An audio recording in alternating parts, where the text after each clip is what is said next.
Hello, everyone. Welcome. We will begin in just a few minutes and give people a chance to log in.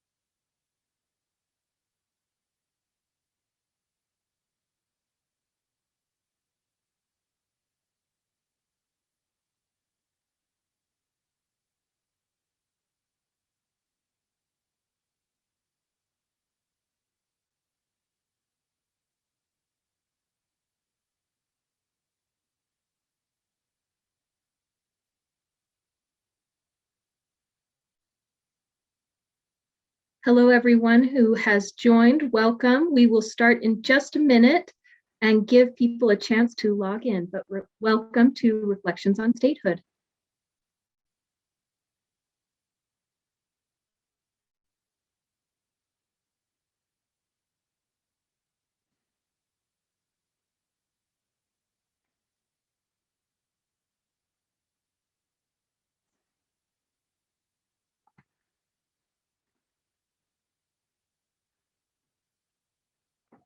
All right, it is 7:01. Welcome, everyone, to Reflections on Statehood. Before we get started, I wanted to go over a few housekeeping items. First of all, we do have closed captions available, and if you can access them by clicking on the CC button at the bottom of your screen and then click Show Subtitles. And for those of you who have not joined via webinar before, it is a little bit different from Zoom meetings. It acts like a one-way video stream. So you can see and hear all of the panelists, but they cannot see or hear you. But that does not mean that you can't interact with them, and we highly encourage you to do so. If you have any questions or comments, please put them into the Q&A that you can find at the bottom of your screen. Or if you would rather ask your question live, you can digitally raise your hand. You'll see a little hand that looks like this at the bottom of your screen. If you raise that, we will enable your microphone from here. And we encourage you to do whatever makes you feel comfortable. We will be going between the Q&A and the live questions equally. So if you put a question into the Q&A, please don't also raise your hand, and vice versa. Thank you again for joining us. And just an FYI, there will be a post-webinar survey as soon as this webinar is finished, and we would love for you to fill it out. Thank you again, and I will turn the time over to Jed. Good evening, everyone. My name is Jedediah Rogers with the Utah Division of State History. Thank you all for joining us and for taking part in this conversation. Want to acknowledge up front, tonight of all nights, that this discussion is taking place on the traditional homelands of the Ute, Shoshone, Goshute, Paiute, and Navajo nations peoples.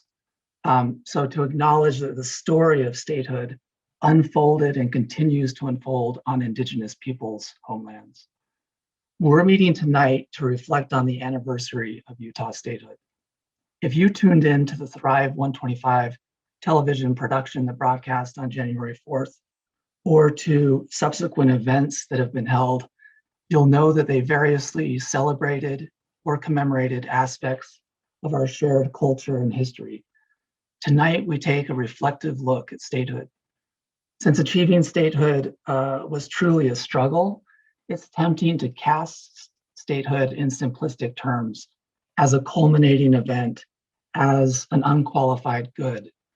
But of course, history is never one linear path of progress. It's complicated, and it means something different to different people. And as such, it certainly is the case when talking about Utah and statehood. So the distinguished group of scholars that have joined us tonight were asked to reflect on statehood, particularly on what it means. Each panelist drafted a statement. We'll have each of them in turn deliver those statements, taking about 5 minutes each. And then Holly George and I will lead panelists in a discussion for about 25 to 30 minutes. And then we'll wrap up with audience participation, comments, and questions. So thank you again for being with us tonight. I'll turn it over to Holly for introductions. Thanks. Hi, I'm Holly George, also with the Utah Division of State History, and let me introduce our panelists, and they are indeed a distinguished group. We have Dr. Brian Q. Cannon, who is a professor of history at Brigham Young University and the Emeritus Director of the Charles Redd Center for Western Studies. Dr. Morgan Lyon-Cotty, the Associate Director of the Hinckley Institute of Politics, where she manages local and legislative internships and contributes to the Institute's research. Dr. David Rich Lewis, an Emeritus Professor of History at Utah State University and the former editor of Western Historical Quarterly. Dr. Farina King, an Assistant Professor of History at Northeastern State University and the Director of the NSU Center for Indigenous Community Engagement. She is a citizen of the Navajo Nation. And Dr. Rebecca Anderson is a lecturer in modern US and Utah history at Utah State University, where she oversees the department's public history program and student internships. And I will turn the time over to Brian.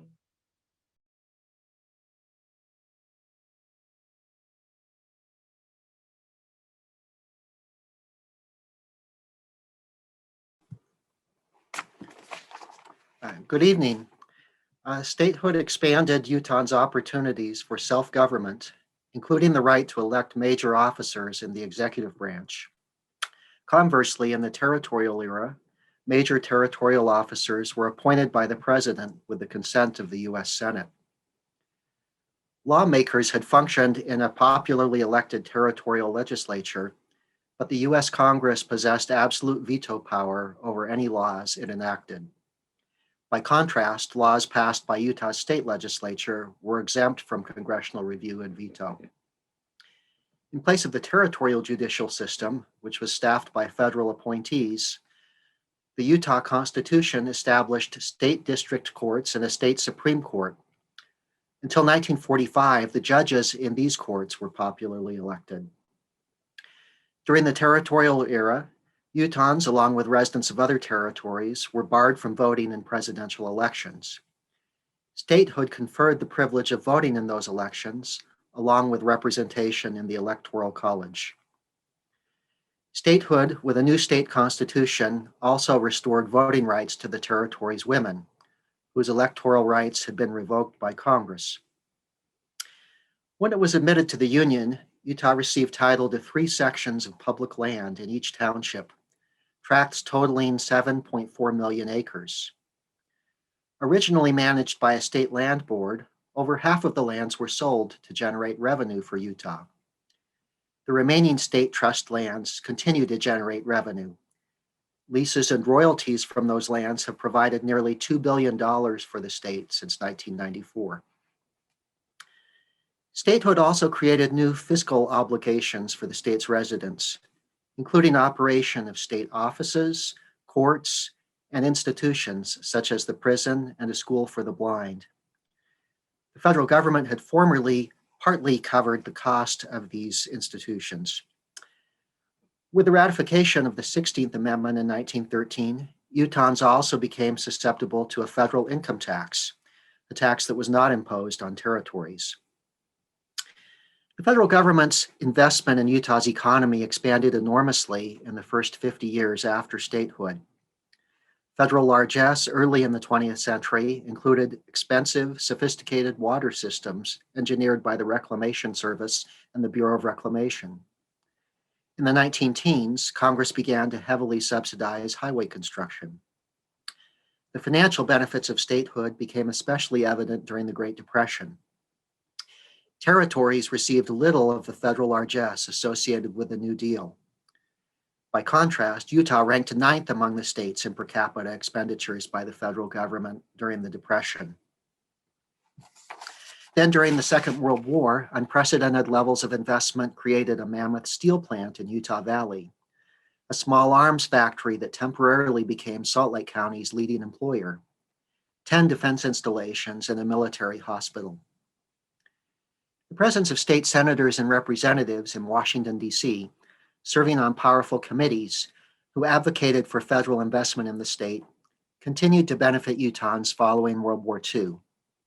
Defense contracts, the continued operation of military bases, including Hill Air Force Base, which has in many years been the largest employer in the state, and expensive water projects, including the construction of Flaming Gorge and Glen Canyon dams, and the completion of the Central Utah Project, have come to Utah through the lobbying and log rolling of senators and representatives. Statehood also resulted in a fuller incorporation of its residents and economy within the nation. This took many forms, including military service in the nation's wars, defense contracts, and the state's subsequent complicity in the nation's geopolitical strategy. Culturally, the state's residents also evolved. Palpable divisions, many of them religiously based, persisted. But statehood at least necessitated a tentative broadening of sympathies and a tamping down of tensions. Utahns abandoned their distinctive religiously based liberal and people's parties, joined national political parties, and banned polygamy in their state constitution.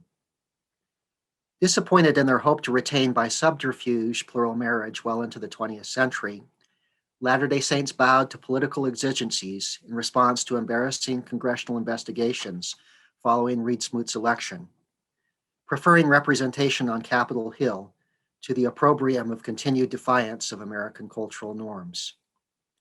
After the church began excommunicating polygamists, it became easier for Utahns to forge political alliances that crossed religious divides, such as the alliance of evangelical Protestants and some Mormons in support of statewide prohibition, and alliance of commercial leaders across religious lines to suppress silent films that maligned Utah. The state's popular election of Simon Bamberger in 1916, the nation's third elected Jewish governor, demonstrated the extent to which accommodation of religious and cultural differences in the political arena was possible. Thank you. I'll now pass the time to Morgan Lyon-Cotty. Thanks, Professor Cannon. So as the lone political scientist, I thought that I should probably focus on the politics and the partisanship of statehood and what that meant and also what that means. And I want to talk about what the delay in statehood meant, why there was that delay, and what acceptance into the Union meant for primarily the current voters and how we interact with our federal government and our other voters. A personal anecdote first. So when I was in graduate school, I read an article that was all about how states were admitted based on partisanship. It was Congress trying to game who was going to be a Republican state, who was going to be a Democratic state. And I felt like I was fairly informed about Utah state history. I was a native Utahn and on Mormon history as well. And I pushed back on that pretty hard. It was a really small class. We were having a robust discussion about it. And my brain couldn't compute. I was all about Nevada and California being admitted because of silver and gold, and Utah taking almost 50 years to be admitted because of religion and polygamy and identity politics.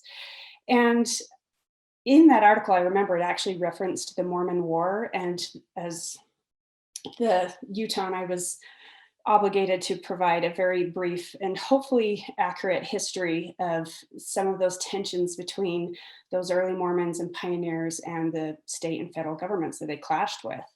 And I remember I even had a classmate who was from Missouri who hadn't heard of Governor Boggs and the extermination order and the impact that that had on those individuals that eventually settled in Utah.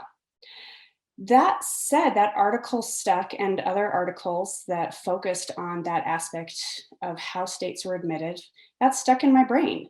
And I had to consider, I'd always really accepted this narrative that it was about religion, it was about polygamy, and I had to accept this other narrative that there were so many other things at play economics, demographics, geography.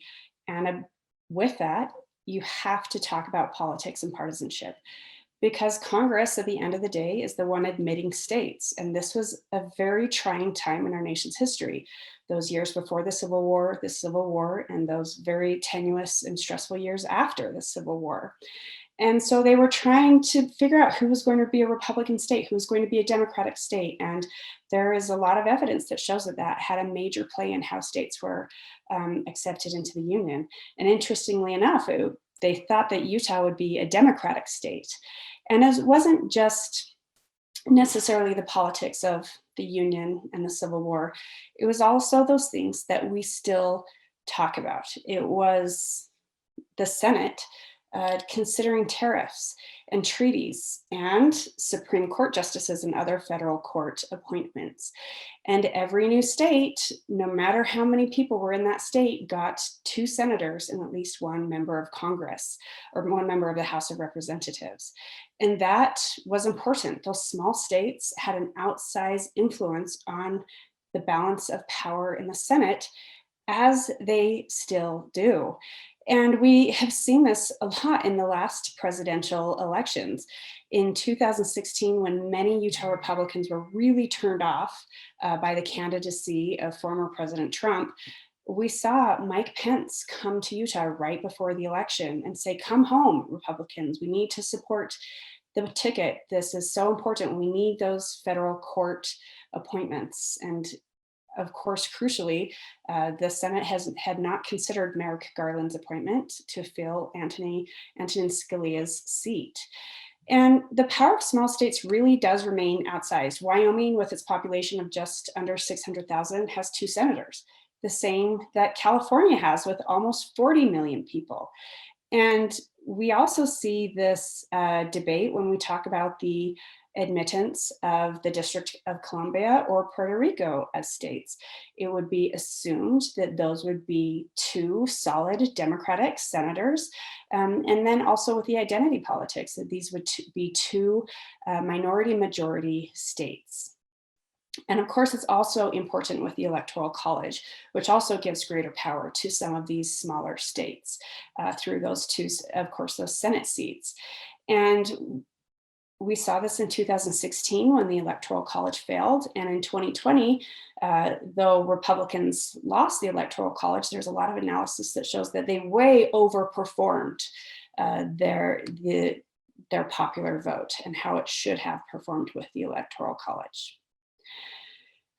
So I think that it's always so interesting to me to consider that those partisan politics that existed in the latter half of the 19th century.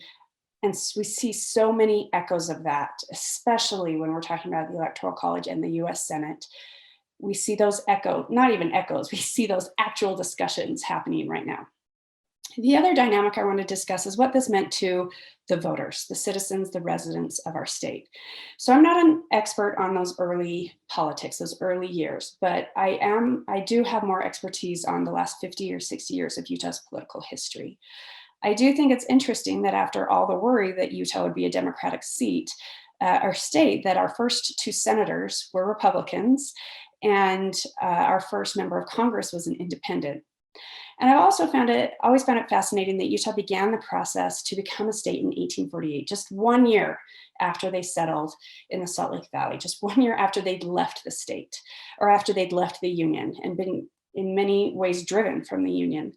And this yearning to be admitted and accepted, to me, one little example of that is the little kids that run around those 24th of July parades and parties with American flags.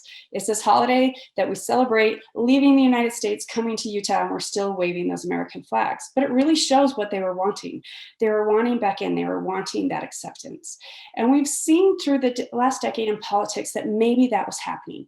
In 2008, Mitt Romney was a major contender. In 2012, he was the Republican nominee. And though his home states were more Michigan and in Massachusetts, because of his religion and the Salt Lake City Olympics in 2002, people really associated him with Utah.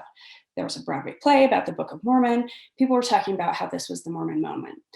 But there's analysis, and there's actually an interesting recent article from McKay Coppins with The Atlantic that through all these years of striving to be accepted, Mormons have become the most the most loyal religion to the Republican Party.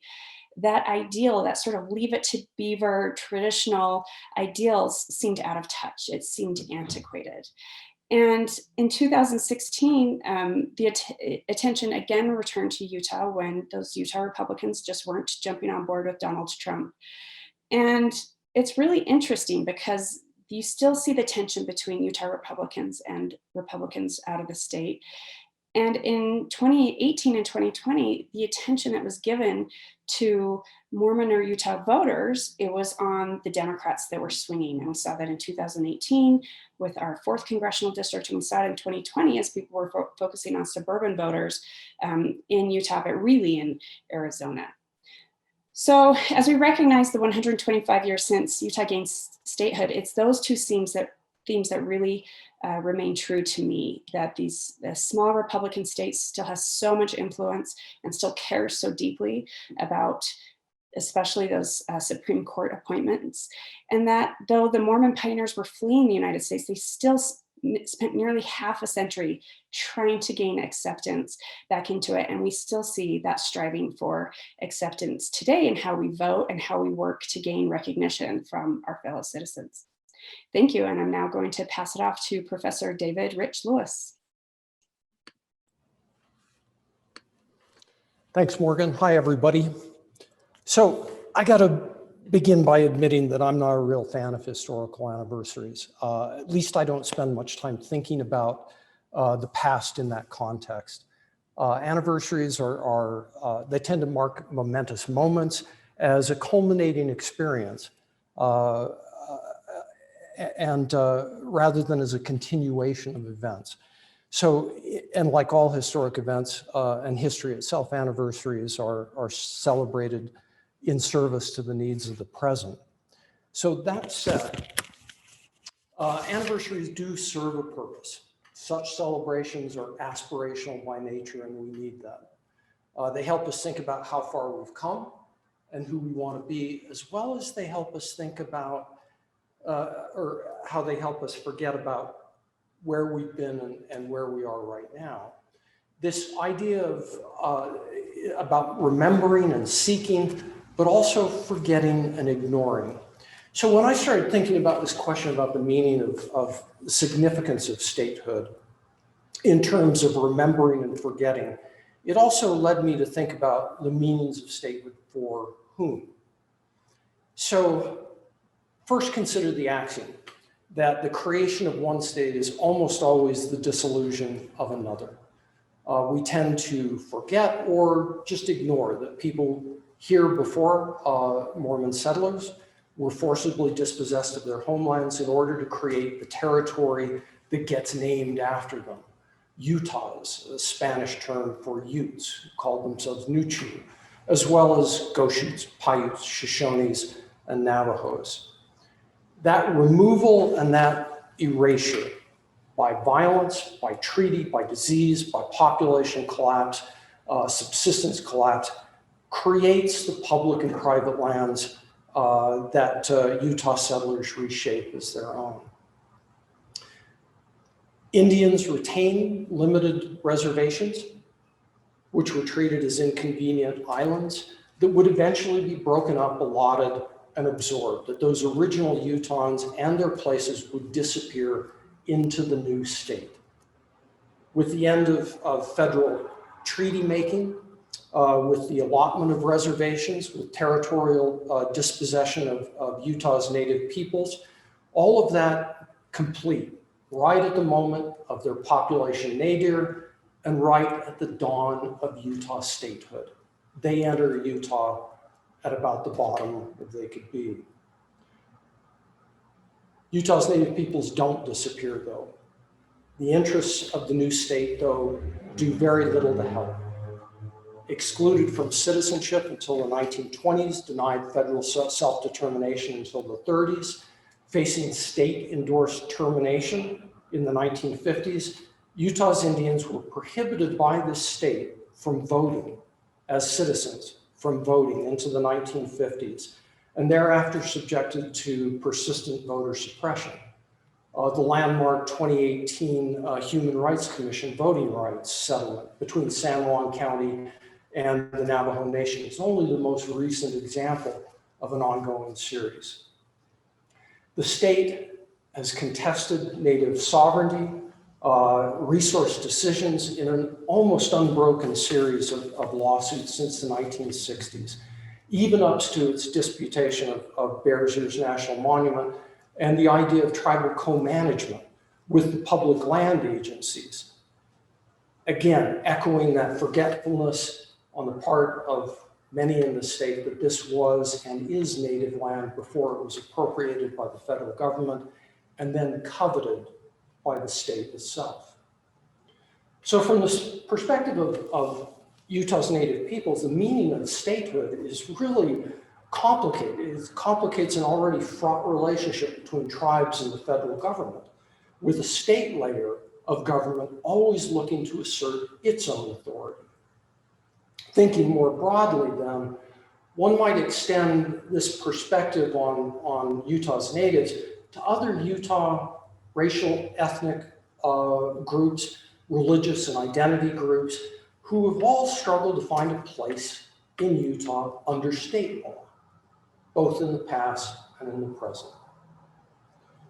So remembering and forgetting also applies in the ways we commemorate our march to statehood as a struggle between Brigham Young and the federal government, facing its own dissolution due to polygamy and church control of local and territorial politics, the church's compromises, manifesto, the Americanization of Utah seems, and it is, revolutionary.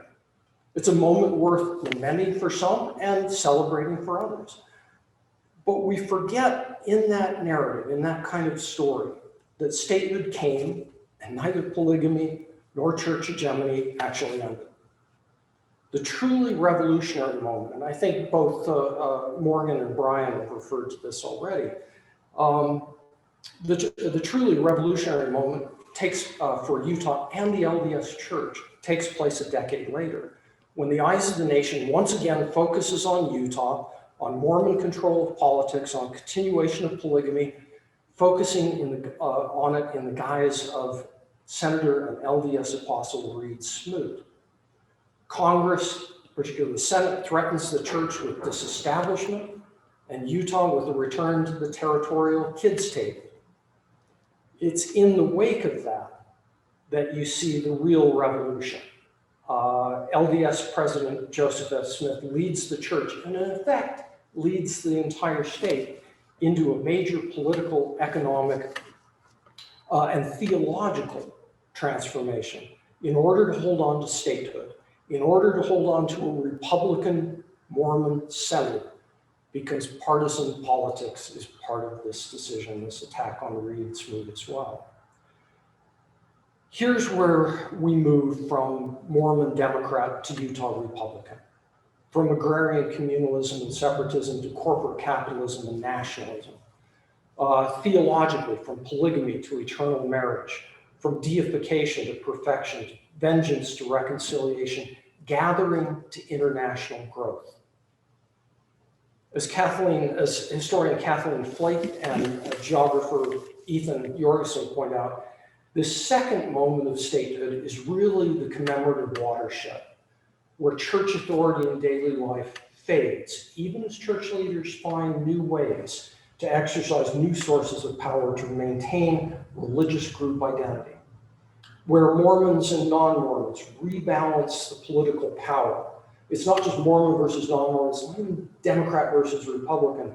It's them coming together to create new self-interest based on class and economics.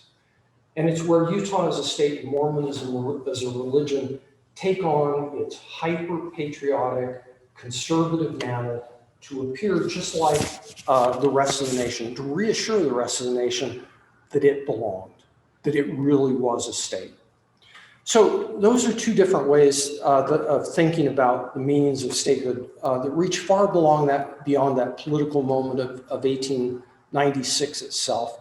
It recognizes continuation over culmination, and how our commemorations are often about forgetting as well as remembering, always in service to the present.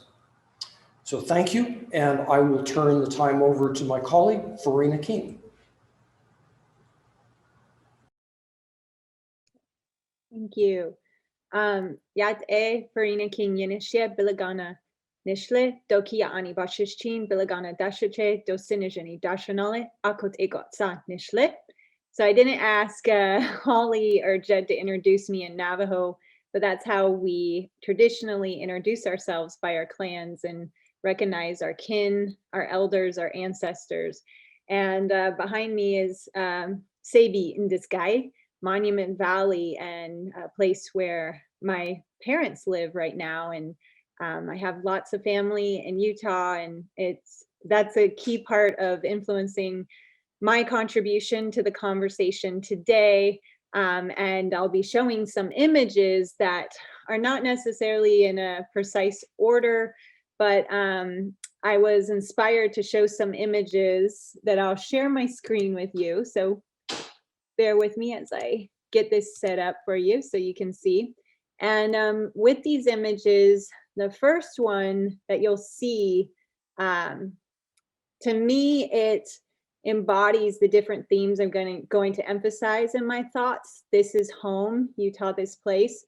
And it shows you a plaque that, as I was running in the Provo area, I saw this plaque that acknowledged the battle, as it's called, the so-called Battle of Provo River. So I'll be referring to that, and actually looking at some of these spaces. And then most of the images are actually from Jared Tamez, who I received permission to show. Oh, yes?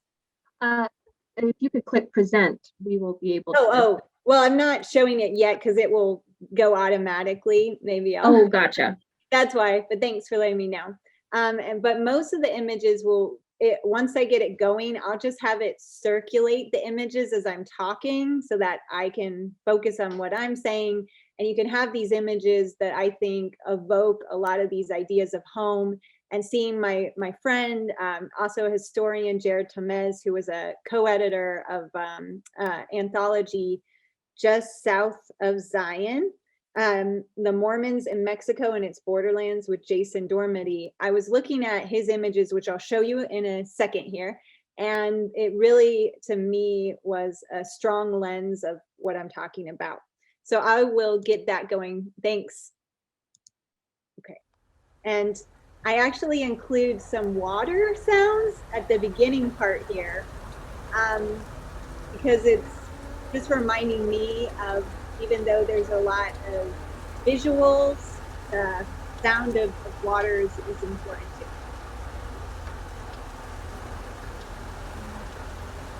I'm kind of quiet. Okay.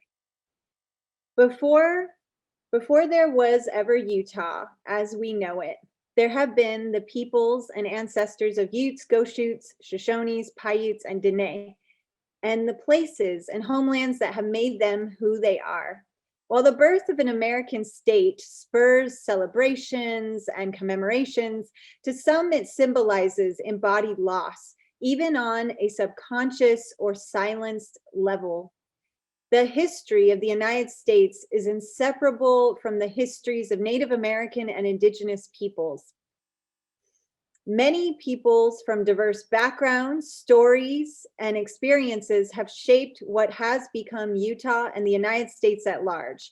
But the borders that demarcate these geopolitical boundaries were imposed over spaces that Indigenous peoples have claimed and navigated since time immemorial.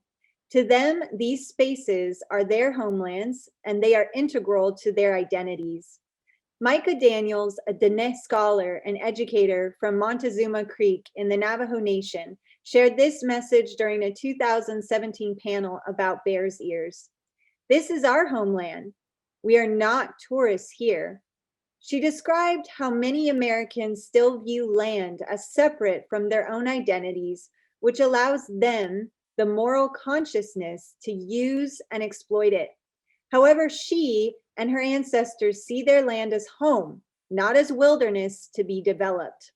Her words resonate with me, and as I learn about the entangled histories of the Church of Jesus Christ of Latter-day Saints, Native American and Indigenous people, and those who dwell within this state, I realize that each stretch of land, water, and mountain in Utah is a place where someone calls home, or some being, as this image of a beaver dam shows.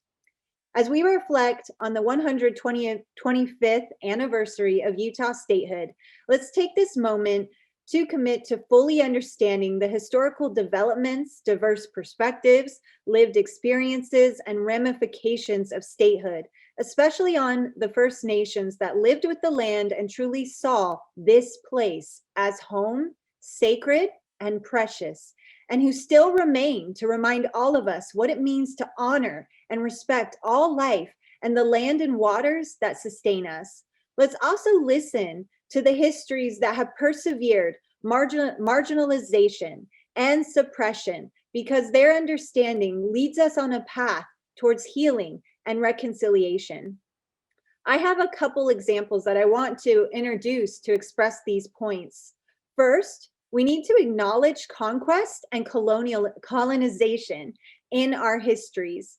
Oftentimes, the focus is on celebrating European American white pioneers or sympathizing with them because they are part of the so-called victors who write history. I have come to find that the victor-loser binary of history seriously disparages and hurts our society.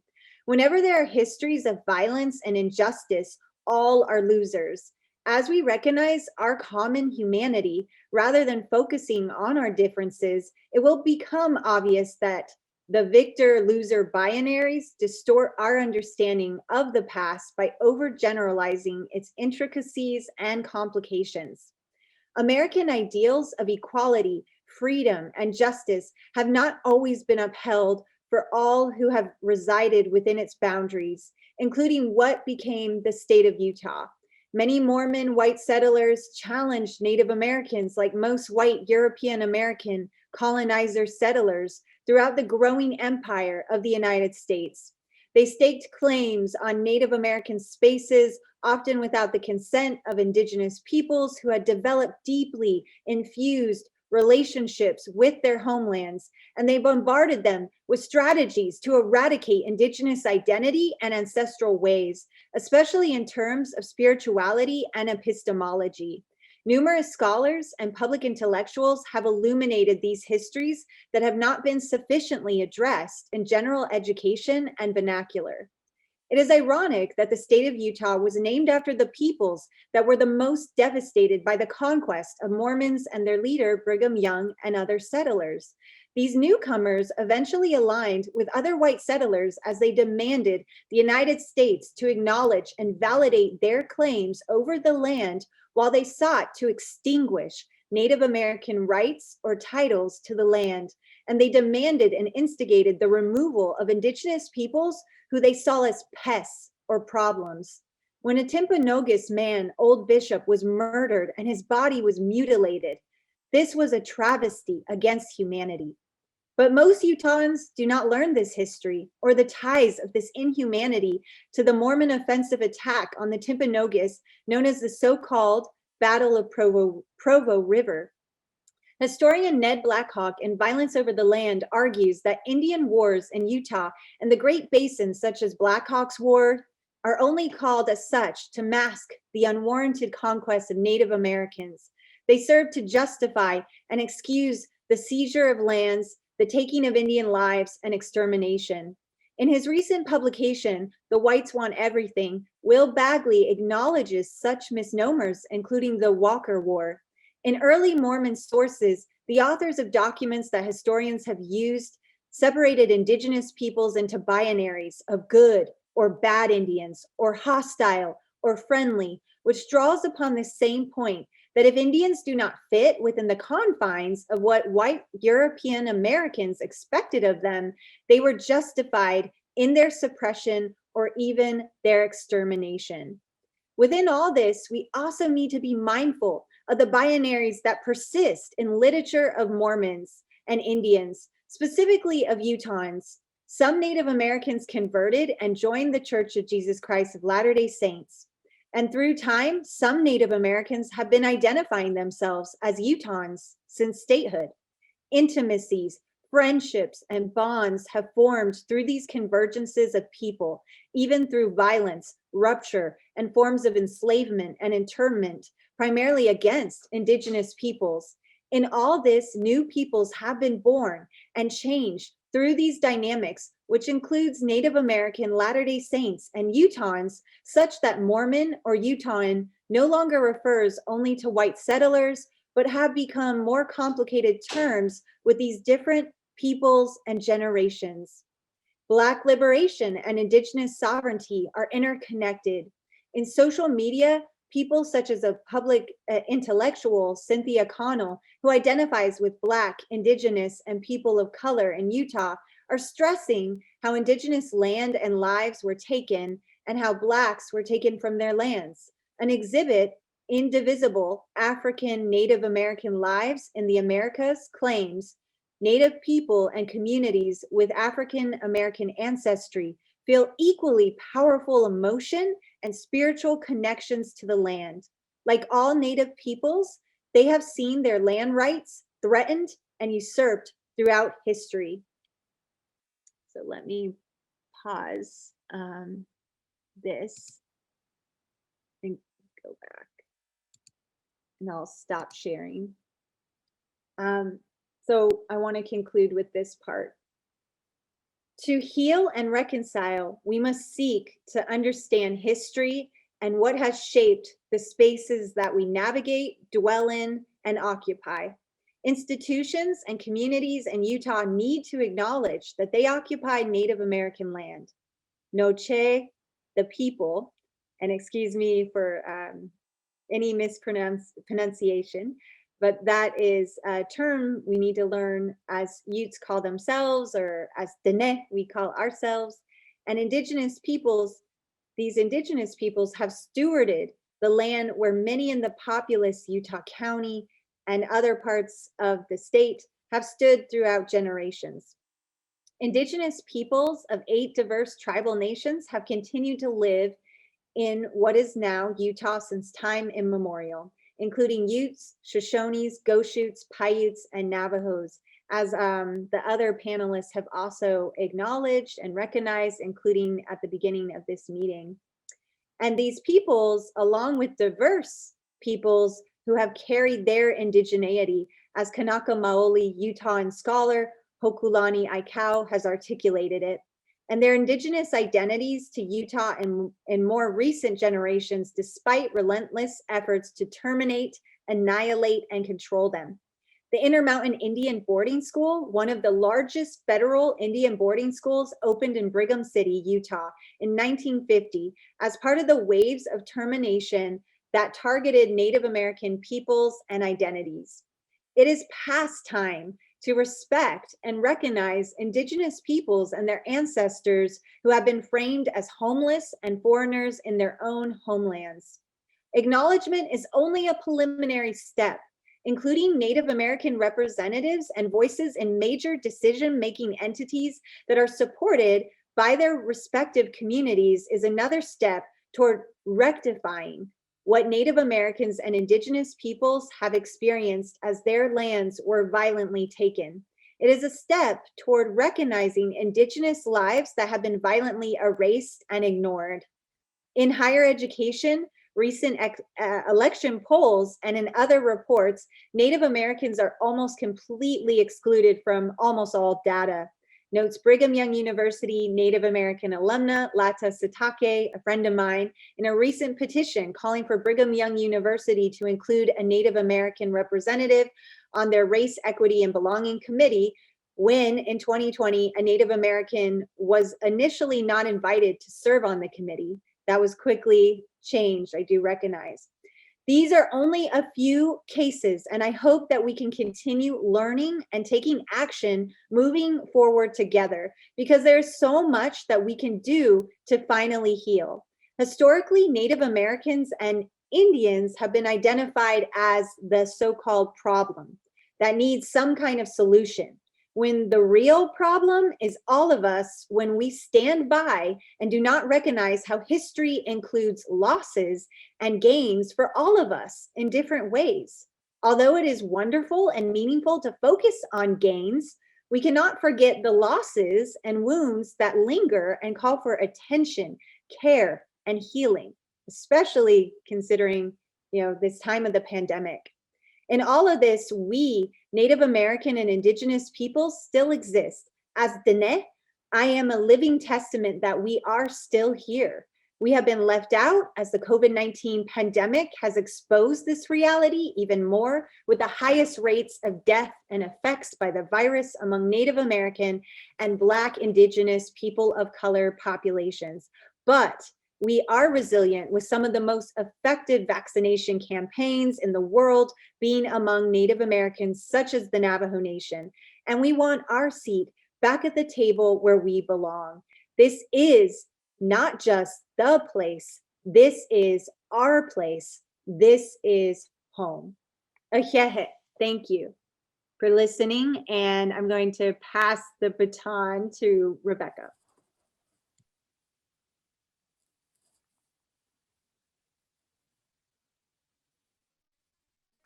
Okay, thank you. As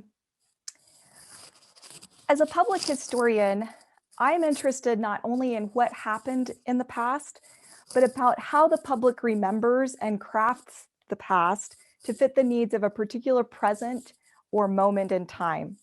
Anthropologist Michel Rolfe-Trouillot wrote, "We are never as steeped in history as when we pretend not to be, but if we stop pretending, we may gain in understanding what we lose in false innocence." Anniversaries like statehood are to be celebrated, but something more is required if the true authenticity of the event and the false innocence of the present is to be addressed.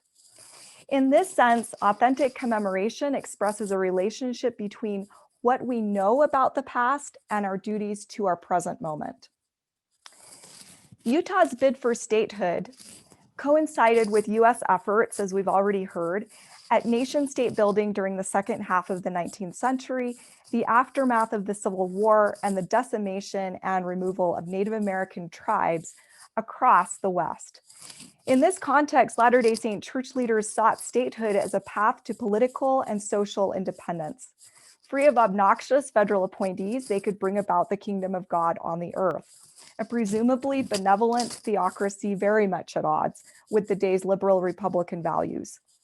As historian Stephen Hahn explains, following the Civil War, sectionalism gave way to projects of national unification. Under this program, the new nation would be one of free labor and free markets headed by a strongly centralized federal government. In the case of Utah's bid for statehood, the federal government demanded the Church of Jesus Christ of Latter-day Saints renounce polygamy, launching the church on a path of sweeping assimilation and painful change, familiar to historians of Mormonism and Utah history. A high price to pay for political self-determination. Over time, the meaning of statehood came to reflect the church's own efforts at Americanization. In 1947, Centennial organizers spun the Mormon pioneer arrival to Utah as the American story writ large. In a sense, the "This is the Place" monument became the West's Plymouth Rock. Indeed, for most of the 20th century, the history of Utah's territorial period has been that of the Mormon pioneer story, and with good reason. Yet in the intervening time, we have lost sight of others' histories and what statehood meant to these people. Individuals who came to Utah who were not Mormon pioneers, and of course, as Farina has very eloquently stated, the Native peoples for whom statehood meant final removal from their lands. Focusing on and learning these histories does not diminish the history with which many of us are familiar and continue to study. They do, however, offer new ways of understanding that past and force us to confront our own false innocence, especially when what we learn reveals an uncomfortable or even difficult past. To ignore these histories is to be false to the actual narrative many of us know and celebrate, that of a religious minority who sought refuge far from the reach of destructive mobs and an unresponsive government. Suddenly, what was once a black and white film bursts on our screen in vibrant color, whether we like the picture that emerges or not. And what should our response be when that past makes glaringly obvious the gulfs in moral sensibilities and attitudes between our time and those of previous generations? As Trio expresses, a misplaced sense of collective guilt, quote, often diverts us from the present injustices for which previous generations only set the foundations. He continues, what we know about slavery or about colonialism should indeed increase our ardor to the struggles against discrimination and oppression across racial and national boundaries. No amount of historical research about the Holocaust and no amount of guilt about Germany's past can serve as a substitute for marching in the streets against German skinheads today. As we celebrate statehood and ponder its many meanings, what are the needs of our present time? And how can these celebrations remain authentic? Returning to Trio, quote, only in the present can we be true or false to the past we choose to acknowledge. Thank you. And I would like to now turn everything back to Jedediah Rogers and Holly George. All right. Well, thank you all for those terrific statements. You've given us a lot to mull over and to discuss over the next 40 minutes or so. I want to start by lingering a bit on what you talked about, Farina, in terms of loss. You look at a map and you're struck by how arbitrary political boundaries actually are. They don't conform to physical geography or to watersheds, for example. And state boundaries are permanent political fixtures that cause us to forget, kind of another theme that some of you have touched on. And that forgetting is actually written on the land in terms of place names, the way we remember these places and landforms, the land itself. So it's easy for us to think that looking at a map, this is the way the land has always been organized. But that, of course, is not the case. And Farina, you spoke about a final loss that statehood represented in terms of a loss for the First Nations, for the indigenous peoples of this place. There's the physical loss of land, and then of course there's a cultural loss too, right? In the sense that our collective sense of history often marginalizes indigenous peoples. So, Farina, do you mind elaborating a bit on that loss, not only to Native individuals, Native peoples, but to our collective society? Well, that's what I was getting at with Micah Daniels' quote, and it was a Dene Dartmouth College graduate who's from Montezuma Creek, and I just felt like her words really captured that, because even the way we see the land as this is wilderness, that's what I'm pushing is, this is home, this is homelands to someone, and they can see that land differently, and that mentality changes with how you approach it, whether it's, and I know in Utah, there's a lot of come have fun here, the playground, when you see all the state parks and everything in those conversations, but which is great, like enjoy it, but it's also, what's that relationship and what does it mean to be indigenous and native to a space in, as I said, those deeply infused relationships that were already built, as you're bringing up with culture, right, is having a deep culture of knowing that place, it shapes your identity, and even the mountain can be regarded as an archive, as a church in a way, like it's sacred in these different ways.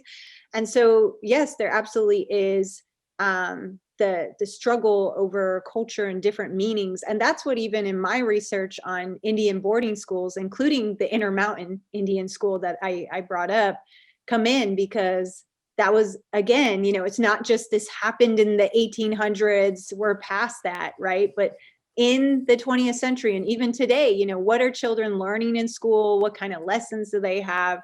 What kind of relationships are they developing with the land and cultures? I mean, as people say, the school is a battleground, and the kind of education we want. So I see that a lot in my research. My first book was called The Earth Memory Compass, and it was about how Dene have taught to think even intellectually and act according to connections with 4 sacred mountains and different mountains and spaces, and it shaped a whole mindset and worldview. So absolutely, when people come in and they have this different idea of what is land, what's it meant for, what are the values, what are the priorities, that's going to cause tensions and changes in those different dynamics. So would you say then that a fundamental restructuring of how we understand our relationship to land really needs to change in order for reconciliation and healing to take place? Well, I think that I don't want to come across as romanticizing, and this is what happens too with stereotypes like Native Americans are the ones who show us tree hugging and love the land, right? But it's deeper than that. I think it is about people knowing that this is land we're now all seeing as home, and what does it mean to treat a place as your home? And that's what I'm trying to emphasize and see that healing and reconciliation of respecting a people's home and treating that with respect, right? If you're visiting someone's home, how do you treat it with respect and care and stewardship? Like, what does that really mean? And to be aware of that, where there's often this push and influence, as you know, I bring up in studies of colonial power dynamics, and I'll be interested in the conversation about that. I loved everyone else's input, but bringing up economies, power structures, and different dynamics, what's driving people? What drives people? You know, is it greed? Is it competition and things that can tear people apart? So absolutely, with healing, it is a sense of building community, seeing that common humanity and respect for humanity, because in this history, there was a dehumanization, and has been, of diverse peoples, different peoples, certainly Native Americans, when they were seen as just another part of wilderness, or, you know, oh, we can drill here or do that. That's where those images of white Mesa community came in, that were brought into that, but I didn't have time to delve into all those kind of intricacies. But absolutely, this is important for real healing, because there's this everyday violence and suffering of people. David, please. Can I add that I think that this is one of the important elements behind Berge's National Monument, is that idea of a cultural and a religious monument, not something else. And this is why people are so invested in it, why it's important, and that tribal public land manager working together to run this kind of place. I think that's why the tribes, especially the tribes in Utah and the Four Corners area, is so invested in that piece of land and that idea. I think we'll probably, some of the themes that you both have mentioned, we'll probably circle back to in our conversation. I'm guessing that we'll be addressing some more of that. I'm sort of wanted to also ask at the beginning of these questions to ask kind of a conceptual question. So when looking at Utah history, it's useful to see statehood as a significant change point, or at least that's the way that it's oftentimes taught in schools and in the Utah history narrative, as a seminal event. Or do we need to start doing a better job of placing statehood on a longer term trajectory, as you seem to be doing, David, as several of you have done? Perhaps yet another way of asking this is statehood an event? Is it a process? Maybe it's a concept or aspiration. David, can I start with you, and just how do you think about what statehood is as an event, a trajectory, so on? Yeah, statehood is definitely an event. It happens in a moment of time. It is a culmination of a series of events. But the way the state evolves, and I think everybody has talked about this, politically, economically, even the theological elements in the state, that takes place and evolves over a much longer period of time. And it comes right down to the present day, It's continuing to do that. I think one thing that Rebecca said, thinking about history and the meaning of history or the use of it, what are the needs of the present? And how can we use our history then to craft a better present? I think that's the process of statehood itself. We're continuing to try to struggle, find a balance between different groups, needs, beliefs. Rebecca, did David characterize your position correctly? I think so. I think he got that right.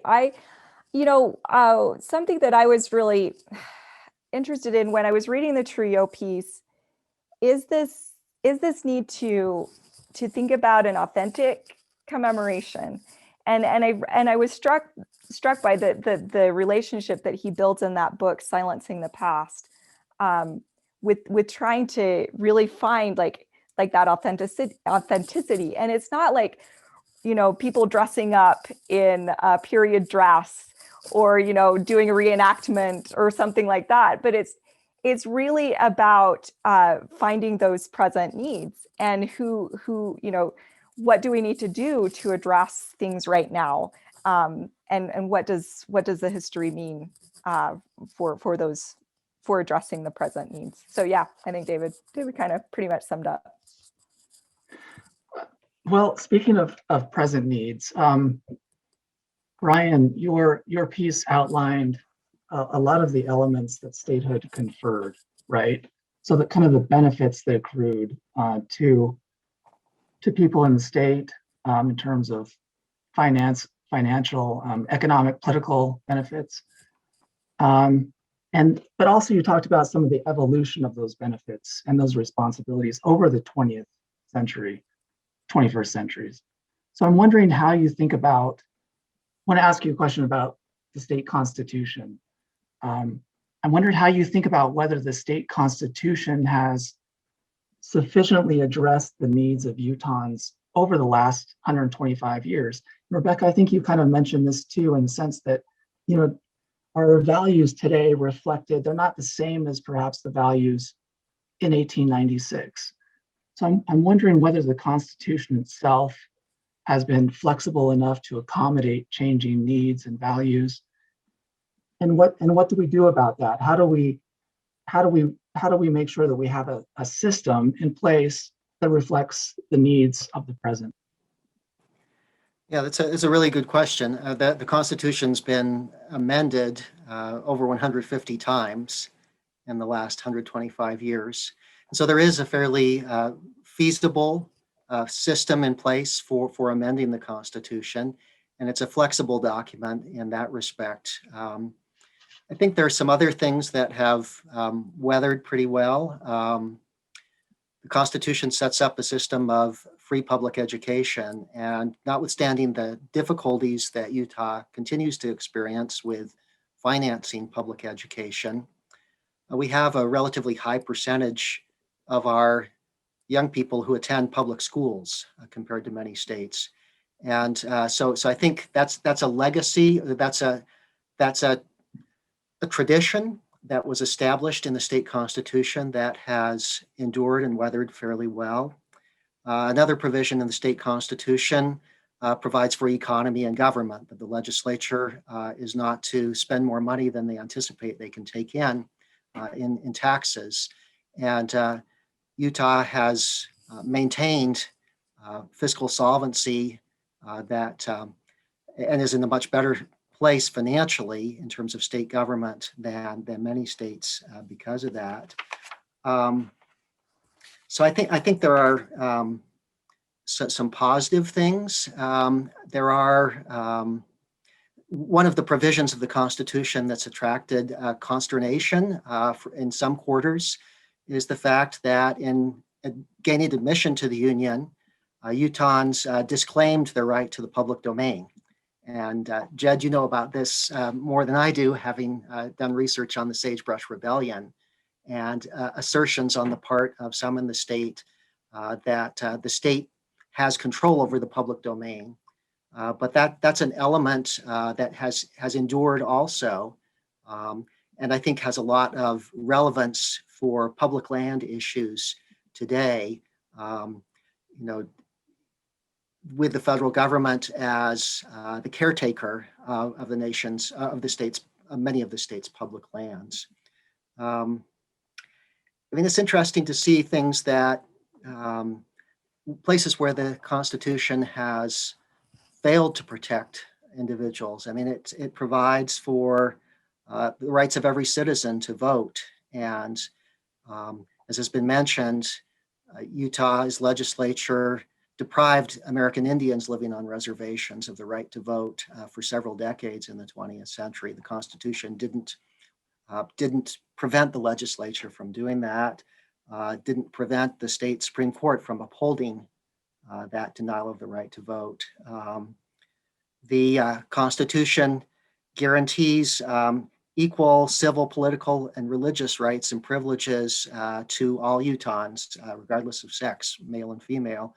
But that hasn't sufficiently addressed issues that we continue to have in the state with one of the largest wage disparities between men and women in the nation. And so there are some areas, those are a couple, where the guarantees provided in the state constitution seem to have been insufficient. So those are some thoughts. Thank you.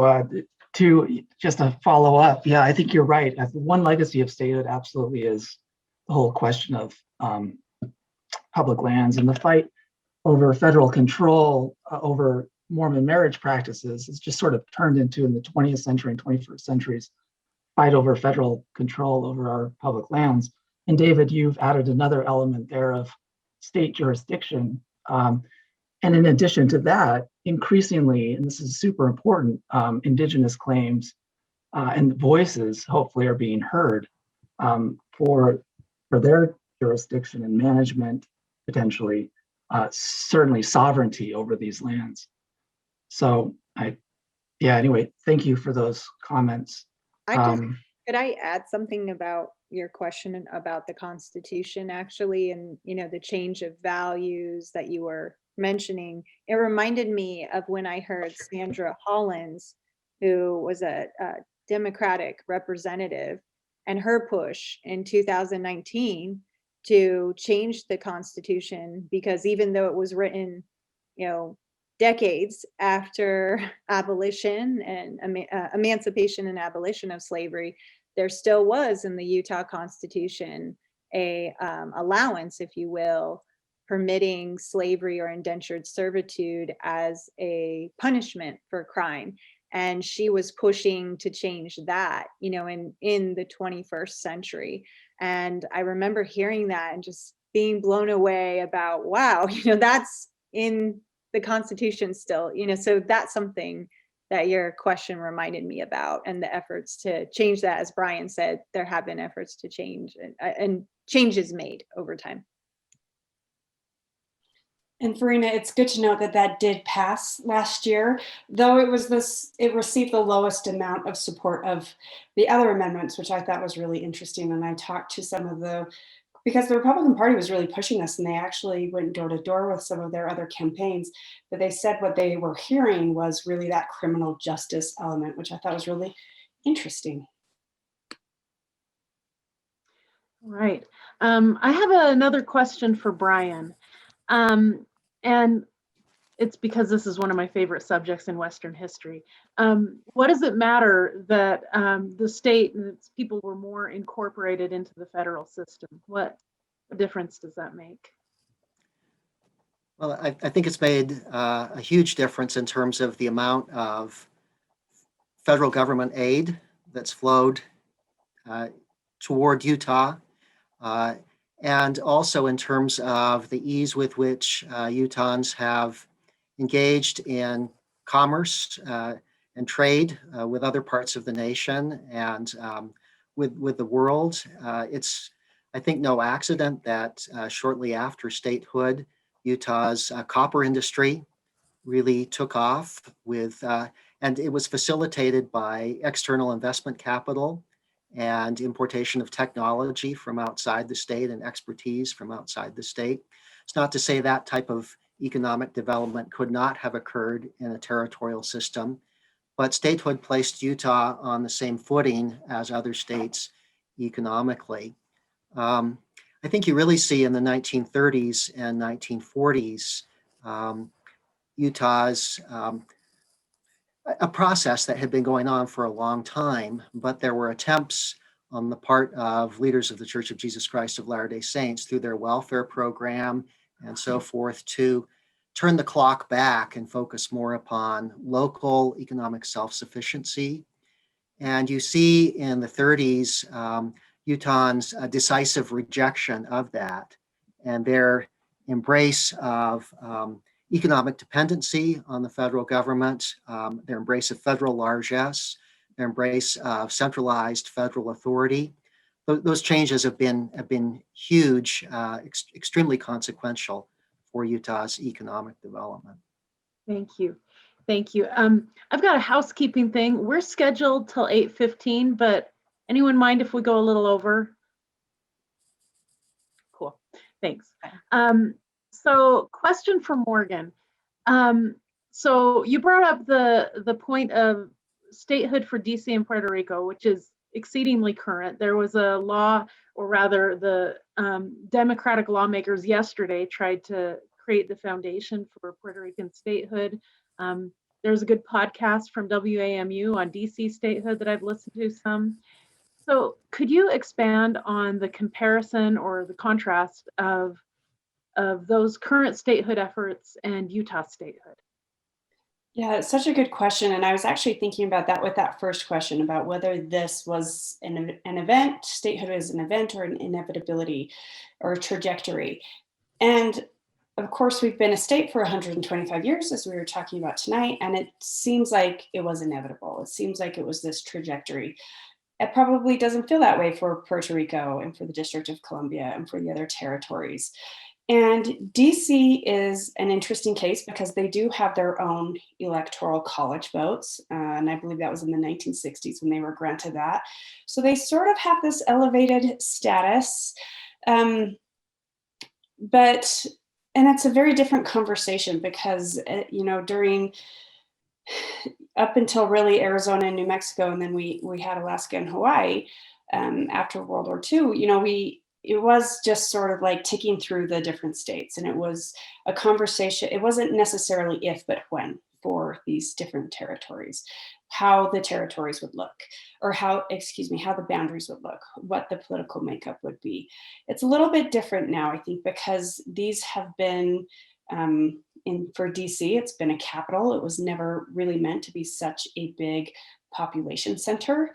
And for Puerto Rico, who has been a territory for so long, it's been so long since we've admitted another state.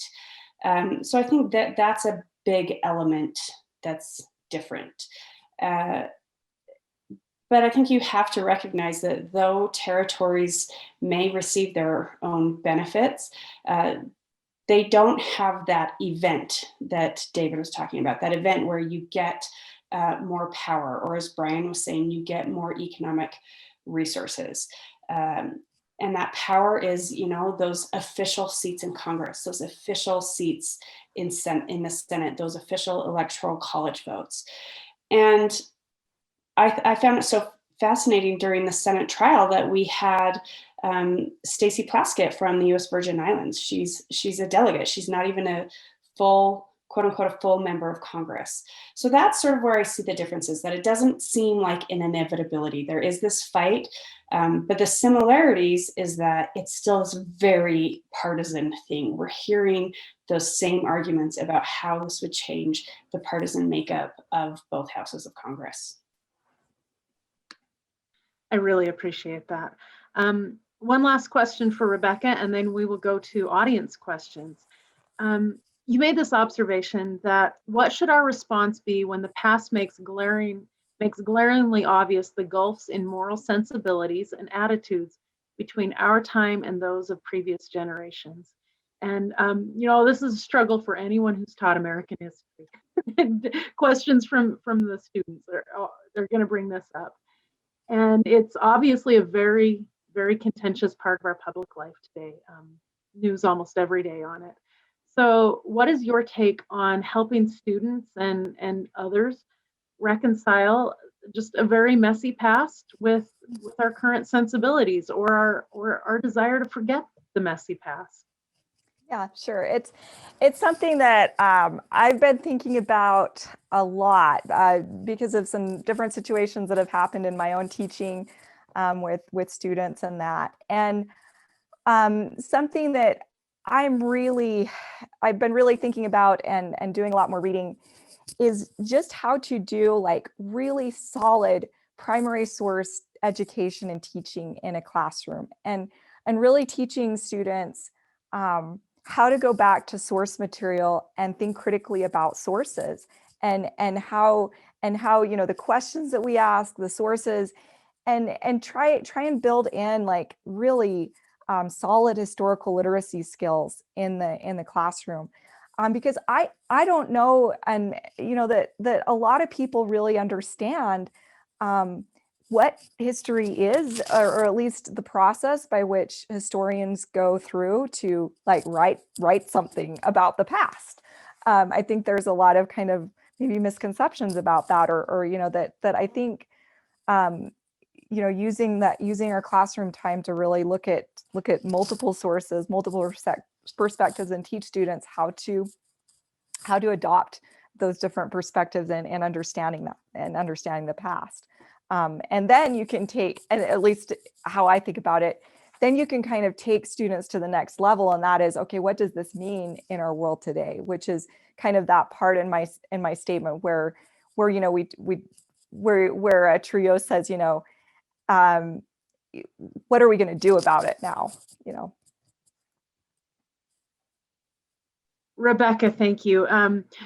We got just about the same question in the audience from Georgia B. Thompson, who asked, how do we get a broader history of Utah and the U.S. into school curriculum so students can learn about our complicated history, not excluding non-dominant voices? Yeah, could I add something to that? Because I'm working with different Indigenous primary source literacy projects, because sometimes what people say is they'll say, well, there are no sources of those, Black, Indigenous, people of color, or they'll say, well, we can't access them, we can't get to them.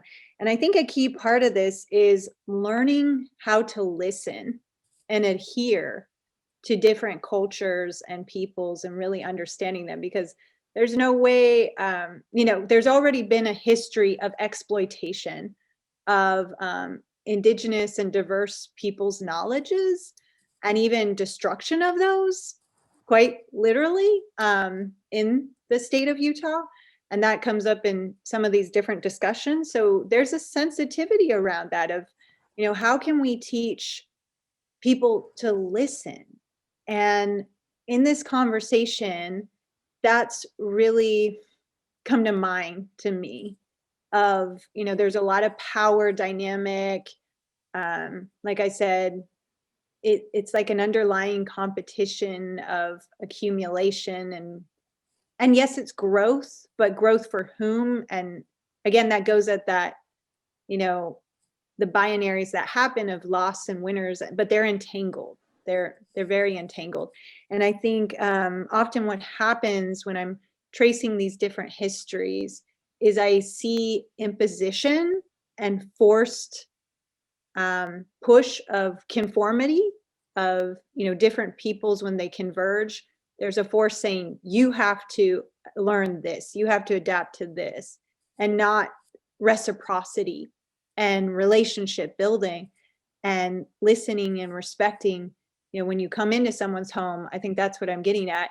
You need to know what's the protocol there, rather than charging into someone's home and saying, you're not following the protocol, you got to do this and that. And I think that's a part of even studying history. How can we hear the voices or learn them when they're not the ways that a Eurocentric, a European American way that history has been stored, preserved?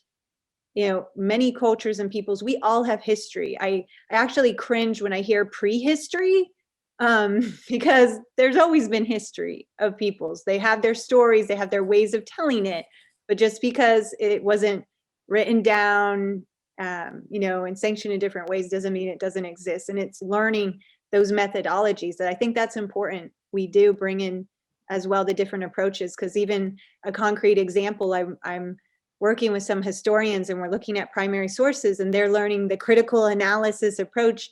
And they had a question that they pose to a primary source where they say, how is this source useful to the historian?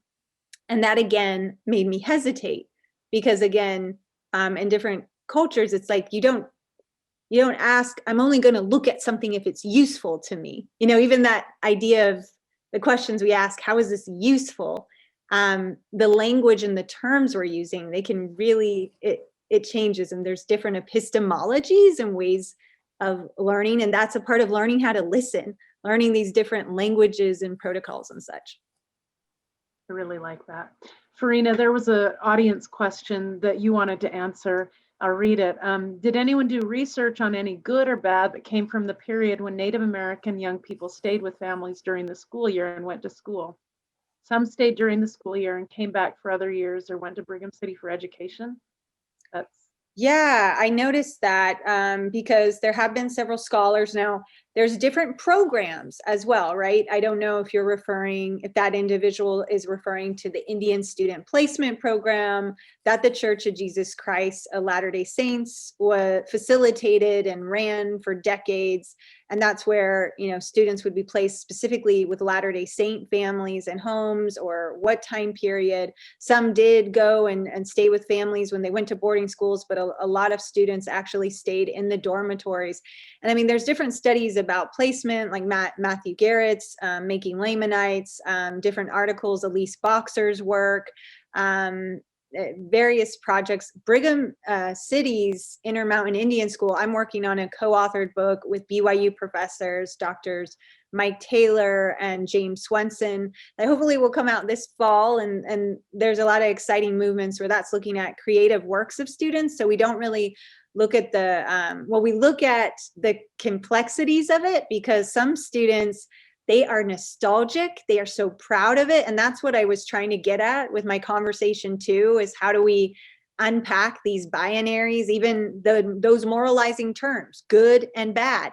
My dad was a boarding school student, and we say survivor, and I can't say it's good or bad in one sentence. I do think it's a mess. It's a part of what you asked to Rebecca. It's very messy. So how do we get at, it's just accepting and explaining there's these different facets, and understanding that the systems, though, the systematic structures can have very negative and hurtful prerogatives, like priorities, intentions, and such. And that's something, to understand and look into. So I hope whoever that is, email me if you have questions, or look me up, because that's something I absolutely think about a lot and work with people who do. Thank you. Thank you very much. Okay, one last question. It was, didn't the pioneers come to Mexico in 1847, not to Utah? I think that was at me. I think I misspoke at some point. Oh, okay. Yes. Oh, okay. They were leaving the Union. Okay, thank you. And then Georgia Thompson also asks, or comments, I suppose, that lobbying for DC statehood has been going on for decades. Don't know about Puerto Rico. Morgan. Yes, it has. Yeah, I mean, I think for so many, there's been these discussions. How strong the lobby is at certain points of time changes, but it's certainly been a discussion for many, many years. All right. Do we have any other questions, comments on tonight? I'd love to hear if anybody would like to comment on Rebecca Anderson's idea of authentic commemoration. I'm wondering, sort of, as we wrap up, how do we encapsulate what we've talked about, as well as our marching orders going forward, both as a community, individually, certainly. How can we? I know that statehood, the day of statehood, January 4th, has passed. But statehood it continues on. In 25 years, we'll have another anniversary. David Lewis, I guess we're going to have another one of these in 10 years to commemorate when the true transformation happened. So I guess my one of my questions would be, yeah, how do we authentically commemorate this moment in time?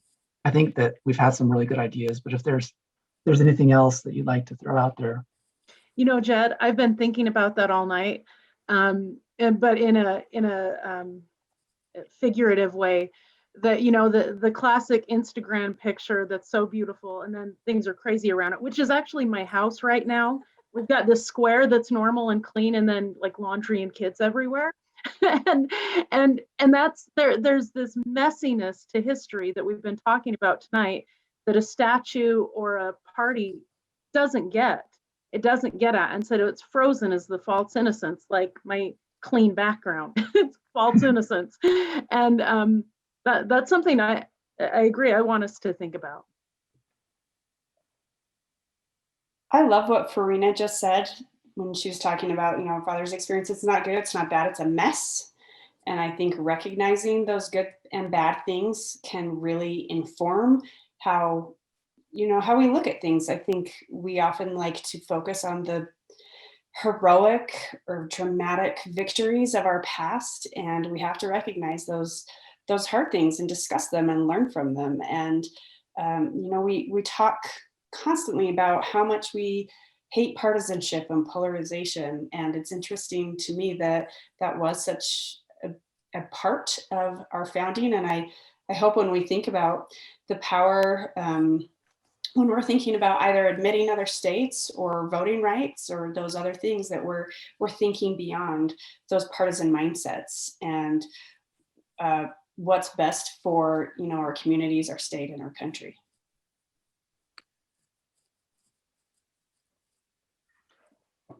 Well, I think that's a good place to leave it.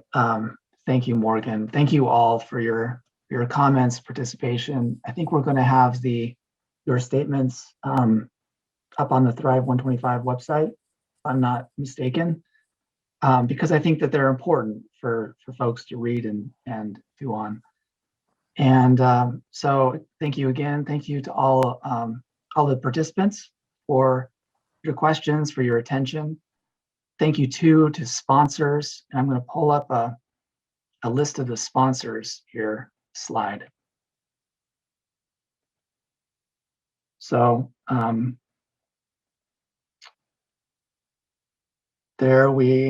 nope.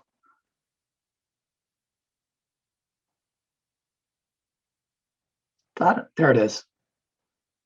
If you can see that, looks like yeah. So anyway, thank you to our sponsors. Thank you to Thrive 125, to the Department of Heritage and Arts, Division of State History. Again, thank you for joining us tonight.